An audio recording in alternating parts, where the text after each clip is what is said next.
science in general of all fields, I would love more collaboration between different disciplines. Because if you look at health, it's all disciplines apply. Physics applies, biology applies, chemistry applies. AI, that's what like we're hoping. Yeah, so you can see those guys are going to come in and solve like a data aging. aggregation. I'm like, okay, here's a meta-analysis of all the studies done on human health within biology. Here's a meta-analysis on like physics, meta-analysis on like chemistry, and like, is there patterns or connections that we can see? Hopefully. Yeah. I mean, there are a lot of people from other areas that are coming into biology. For some reason, a lot of computer scientists, a lot of physicists. It seems that like maybe people at some point get struck with like realization that what's limiting their potential output, like in physics or math or computers, is the fact that they have a very limited lifespan. And they're like, okay, wait, this is a problem I should fix. And then I have 100 years to do whatever I want, like in understanding physics of the universe or writing the next cool, I don't know, computer thing.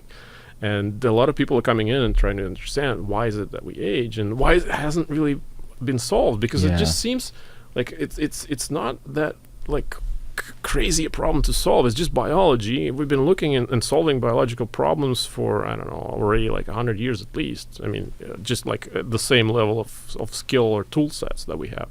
I'm not saying like even because they've been doing a lot of surgeries even in prehistoric times, but it's just that we haven't really moved on aging, on understanding the mechanism of aging for so long, and people are outside of biology are wondering what's wrong with us, like or what's wrong with the scientists. Why can't they figure it out? It just seems that we have all the tools. We can sequence the genome, we can understand cells, even sometimes like in real time we can look inside the cells and see what's going on, but for some reason we just can't tie it back to this kind of overall process of aging and why does it occur. And hopefully like this will get solved in a very short, like in our lifetime, like a very short time span, maybe even like within the next 20 years we'll have a much better understanding that will result in meaningful life extension and therapies that can give us, I don't know, like decades of life, maybe even hundreds of years. Because that's like, this is really what we're after. We don't want to live just like 5 years longer, because that's not interesting. And we don't want to live longer being, old and decrepit. We want to be as young, as healthy, as active as possible for as long as possible. I mean, this is the goal. It'd be interesting how people respond with the implication to society. Well, I mean, it's definitely. I think it would be just much better society in general, much more fun, less suffering. Because right now the suffering is invisible. We don't really see people, with cancer or people who are in retirement homes. We kind of like put them away and just close our eyes. We don't want to look at them having a very tough time because the last few years of their lives are not pleasant. But if there is no more suffering, or there's much less suffering from those things, and right now I think it's the number one source of suffering in the world is aging. Like people, they every day wake up in pain, and or even people like with cancer, they're much younger people, but when they come to the realization that they only have like 5 years left to live or 3 years left to live, and it's just the mental toll and the mental suffering that they have is I don't know, it's undescribable. And I think just this when society realizes this, that there's a lot of things that go on behind the scenes that we don't see that we should fix. I think that much more support for doing everything we can to get rid of aging as quickly as possible will be done. Have you seen anything else besides the Yamamoto factors or anything? I mean, there's a bunch of other approaches that are potentially very interesting. There's we briefly talked about these retroelements in our genome, like the ancient viruses that sit dormant for a long time, but for some reason those retroviruses get activated after like age 45, and they start like little by little being expressed in cells, and then jumping back into the DNA. Like that's what they do. They're like the jumping genes, they're called.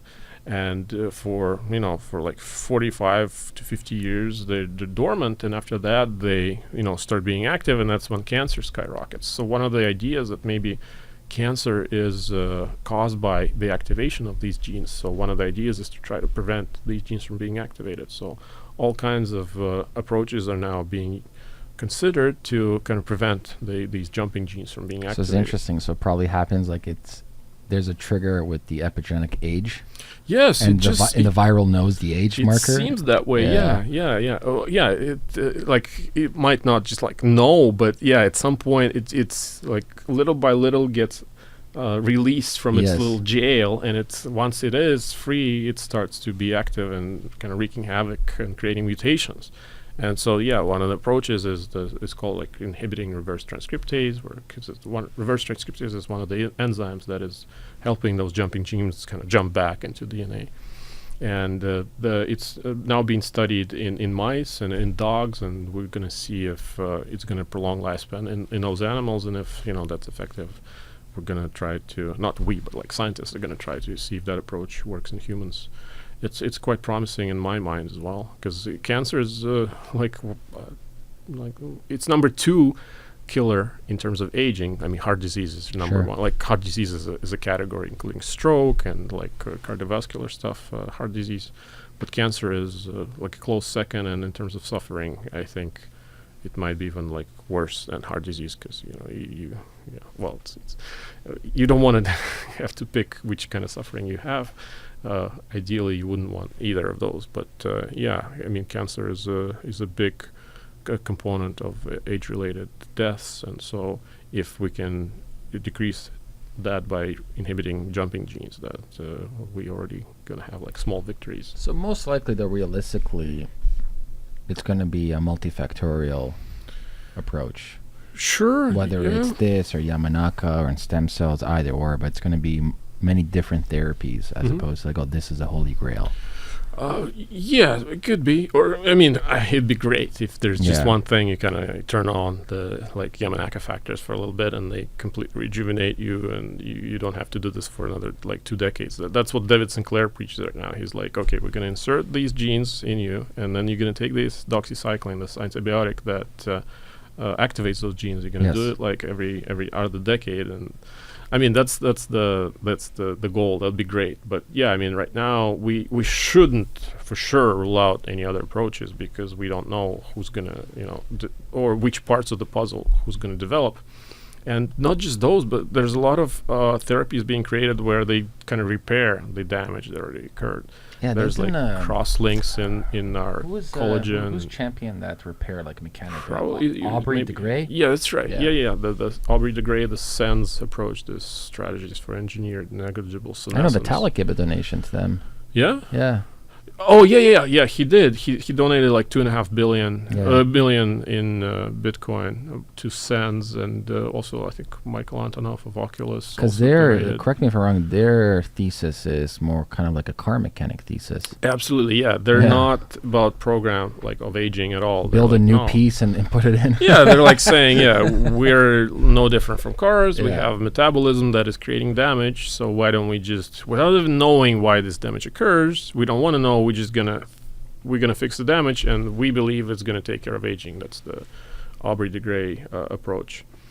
And they have the 7 categories of different kinds of damage, and they have projects working on fixing each one. And some of the projects are already advanced enough to turn into startups, but others are still kind of in the lab. But I mean, although I have a differing view of how aging works, I fully support their approach, just because we're gonna need to clear damage or fix damage anyways, and if they find ways to clear our like beta amyloids or our cross links in our extracellular matrix, that'd be great. I mean, why not? You can use it in conjunction with other therapies or maybe stem cell therapies, and that's actually another thing that we didn't touch upon in terms of like what people can do today. Some people are doing stem cell therapies, and like anecdotally, a lot of people are swearing by them. I have friends of mine, man, they love it. Love it. And there's research like even in done properly. It's just that, I mean, the field of stem cell research is a little bit weird, because a lot of it is done in secret or offshore zones, because people, first of all, they don't want to like go to jail if they mess up legally. Sure. And secondly, I don't know, just historically it happened that they all kind of went offshore and they have no reason to publicize it. If it works, they have good clients who are, paying them a lot of money. But there's anyways. also different types of stem cell therapy. Yeah, and that's the thing. Yeah, they have very different. It's like a craft. It's Yes. not even at this point as so much a science as it really is a person. If he knows what he's doing, he found some kind of technology that he can maybe isolate the right stem cells or rejuvenate the cells in a way.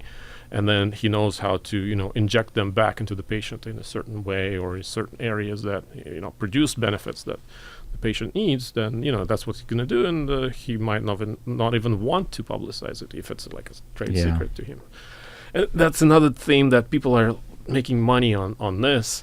And they have like a differing incentive from like the humanity approach where human rights approach where like you should be doing it not to make money. We should eradicate aging. Yeah. I mean, to get rich is a secondary thing. Funny, so. And that's like one of our things that we're saying mission first and profit second. And to us, it's much more important that we fix aging, even if we don't get a cent from this. Correct. If someone else does it, we're just going to be just as happy. I agree.